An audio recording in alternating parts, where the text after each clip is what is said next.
Kita bergabung dengan Negeri Anissa Rizkia Situbondo, langsung Jawa dari Timur. kantor Berbagai Dinas Lingkungan permasalahan Hidup dan lingkungan. Halo Maisa, kami dari kelompok Pahawan.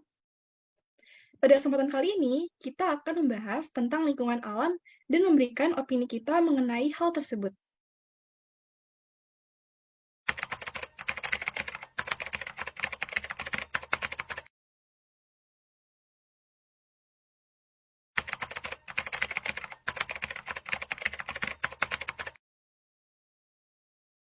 Ya, apa yang tadi disampaikan itu benar sekali ya, karena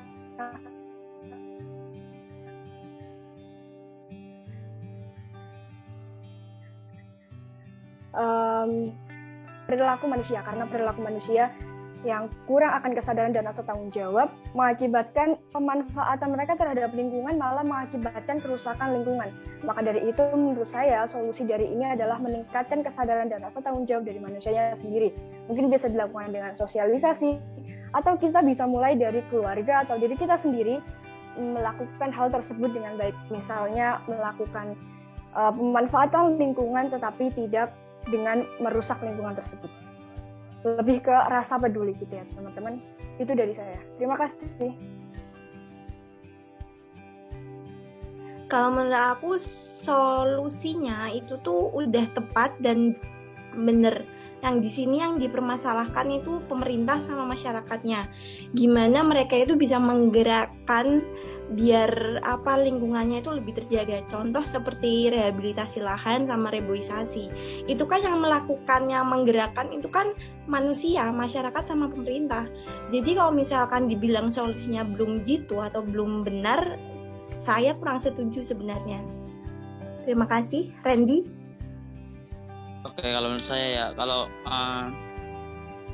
saya setuju, memang masalah utama di sini memang bagian manusia. Soalnya kebanyakan manusia memang merusak alam, nggak pernah pikir panjang dan nggak pernah berpikir soal masa jangka panjangnya, dan juga memang bisa dibilang belum pernah ditemukan solusi yang jitu. Soalnya kalau misal kita melakukan reboisasi atau konservasi itu juga butuh waktu yang sangat lama, dan untuk manusianya juga selalu melakukan kerusakan juga. Jadi ya mungkin solusinya kembali lagi ke sosialisasi dari pemerintah untuk masyarakat agar mau menjaga alam. Mungkin sekian dari saya. Oke, opini saya tentang limbah domestik air itu merupakan limbah cair hasil pembuangan dari rumah tangga, perdagangan, perkantoran, dan sarana prasarana sejenisnya. Penyebabkan ini tuh diakibatkan oleh aktivitas manusia. Dan pencemaran air ini mengakibatkan menurunnya kualitas air yang sebenarnya, yang dapat digunakan untuk semestinya, tapi tidak bisa karena pencemaran air tersebut. Terima kasih.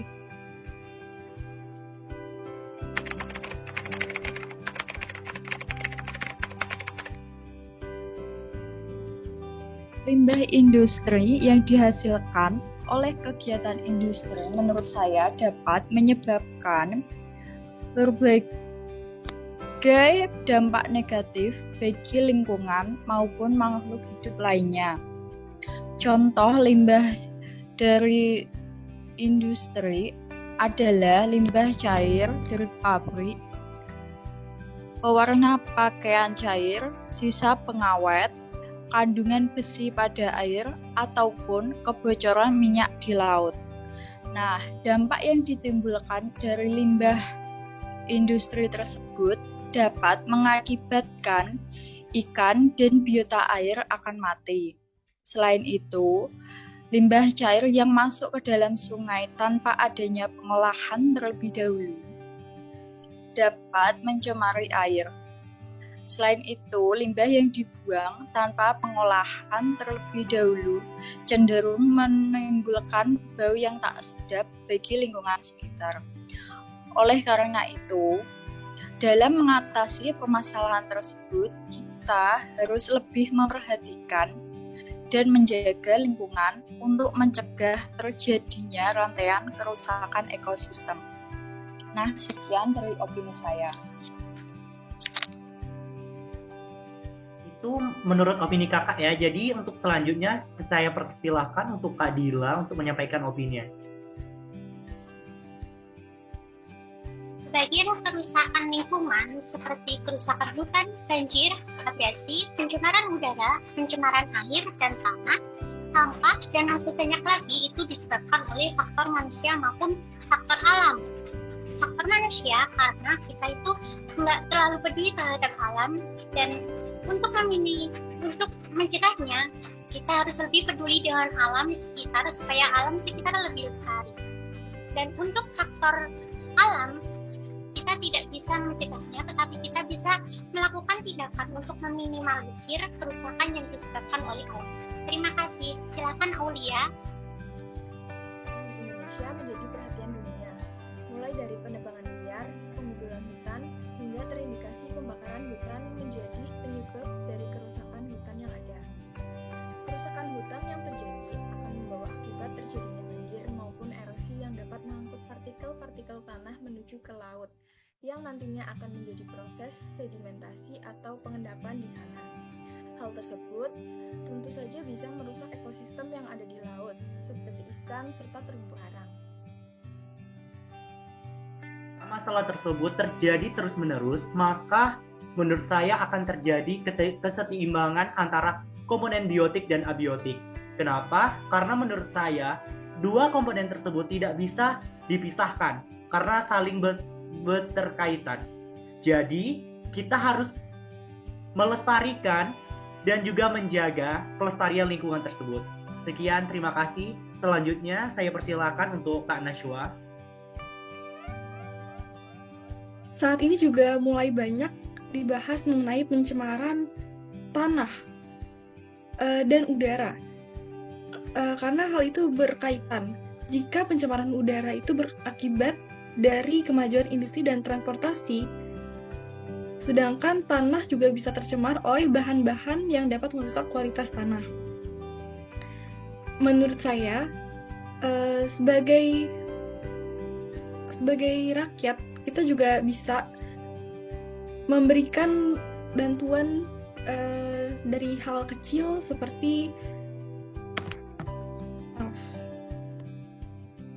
melakukan daur ulang sampah dan tidak membuang limbah seperti deterjen ke tanah, karena sebenarnya menurut saya pencemaran tanah itu tidak hanya disebabkan oleh industri saja, namun rumah tangga juga.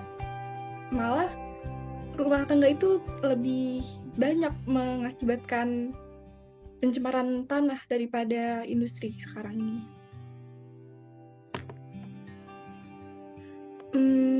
Baik, selanjutnya aku persilakan buat Rizky menyampaikan opininya.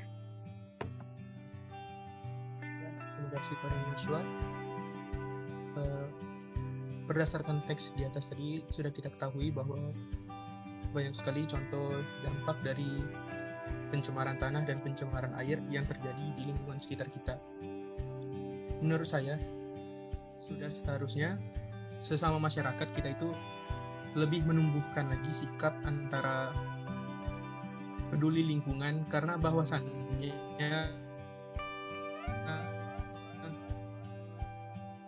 seperti yang kita tahu, kita di dunia ini hidupnya bukan bisa. Sudah seharusnya kita menjaga alam di lingkungan kita. Dan juga sebenarnya tidak perlu terlalu menyalahkan pemerintah, bahwasannya perubahan akan terjadi jikalau kita lebih peduli ke lingkungan. Dan juga untuk pemerintah ada baiknya lebih mempertegas lagi regulasi maupun hukuman, baik berupa denda maupun penjara, bagi pelaku-pelaku yang telah merusak lingkungan di sekitar kita. Mungkin itu saja opini dari saya. Dipersilahkan kepada Ola untuk menyampaikan opininya. Terima kasih.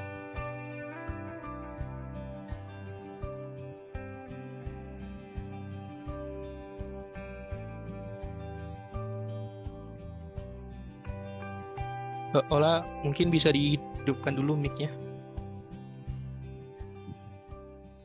Oke, thank you. Kerusakan lingkungan sendiri itu ada di latar belakangi oleh beberapa motif, misalnya seperti orang-orang yang tidak bertanggung jawab dengan apa yang sebenarnya diperlukan oleh lingkungan-lingkungan sekitar. Nah, untuk latar belakang motif ini itu menimbulkan beberapa dampak yang sebenarnya itu membuat masyarakat sekitar itu menjadi rugi gitu, karena dengan keadaan lingkungan yang seperti ini mereka harus mengolah kembali untuk bagaimana kerusakan lingkungan ini menjadi lebih baik lagi untuk kedepannya. Dan tak hanya peran dari masyarakat itu sendiri, tapi diperlukan juga peran-peran dari pemerintah untuk membangun lingkungan agar kedepannya lebih asri dan bisa membuat lingkungan hidup ini menjadi layak untuk ditempati oleh orang-orang di sekitarnya. Sekian, terima kasih. Mungkin bisa dilanjut oleh Sabrina.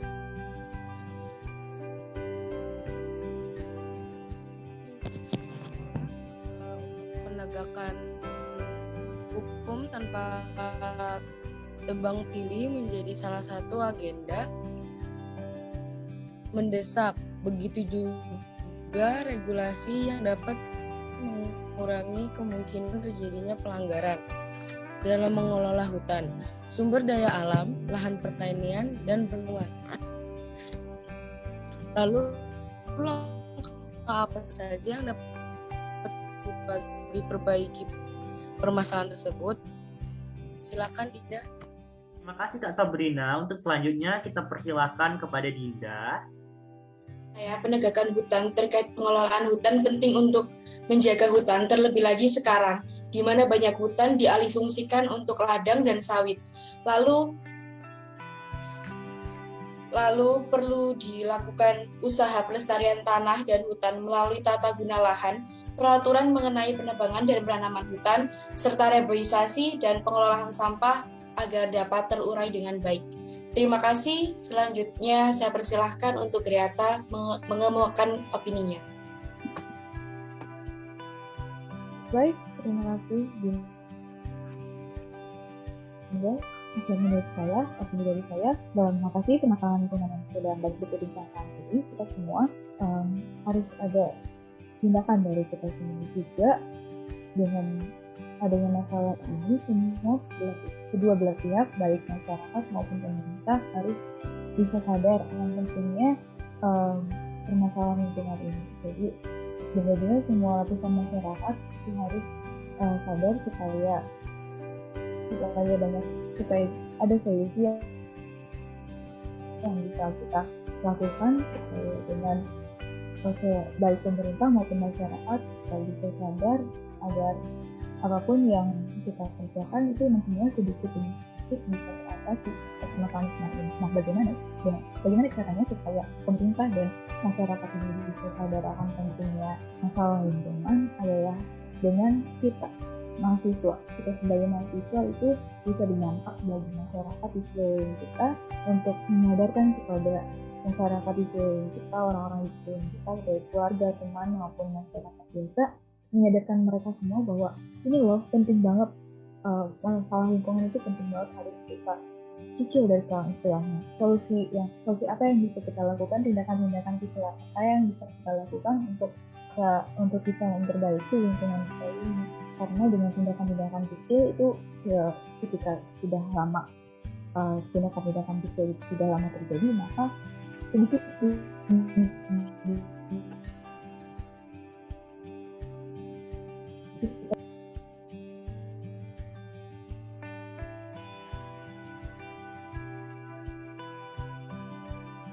saya persilakan kepada Sisi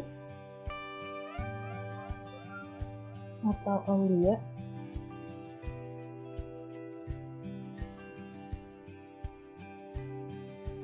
Kegiatan pembangunan yang dilakukan perlu memperhatikan lingkungan setempat.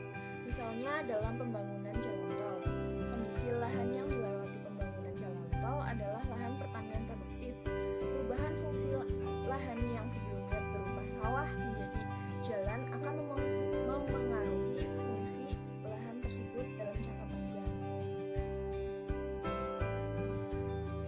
bangunan juga harus memperhatikan tata ruang, daerah resapan air, dan lain sebagainya yang sekiranya dapat mempengaruhi alam sekitar. Sekiranya masih ada kebijakan yang perlu dikoreksi karena terdapat kekeliruan selama ini, seperti untuk menertibkan bangunan di bantaran sungai atau tentang reklamasi pantai, pemerintah perlu membuka diri, sebab keterbukaan ini formula adanya kehendak perubahan. Terima kasih. Benar yang dikatakan teman-teman saya sebelumnya bahwa ajakan dari pemerintah itu sebaiknya bukanlah sesuatu yang hanya sebatas himbauan atau ajakan saja, tetapi masyarakat butuh tindakan yang lebih konkret untuk bagaimana dengan solusi dari pemerintah ini bisa menjadi sesuatu yang berdampak benar-benar berdampak positif bagi masyarakat, yang dimana ketika pemerintah melakukan sebuah solusi untuk memberikan lingkungan sehat, itu bisa berdampak, bisa dilihat oleh masyarakat bahwa oh iya benar bahwa pemerintah ingin melakukan suatu kebijakan untuk menyehatkan lingkungan kita. Dan ketika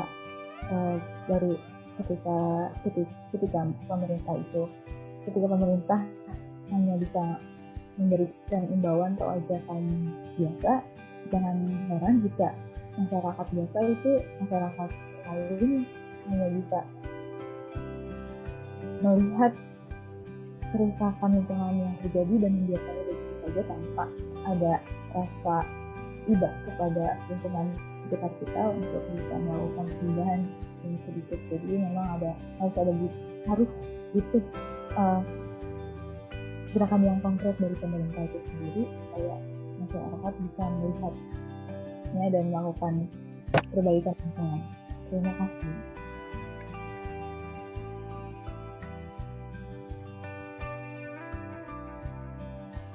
Saya persilakan kepada Ola atau Dinda. Terima kasih, masyarakat Indonesia. Mari kita lebih peka dan sadar akan keadaan lingkungan sekitar, serta bahu-membahu untuk membenahi agar tercipta lingkungan yang lebih baik. Ayo, jadi agen perubahan dengan mulai dari hal kecil karena bumi butuh aksi.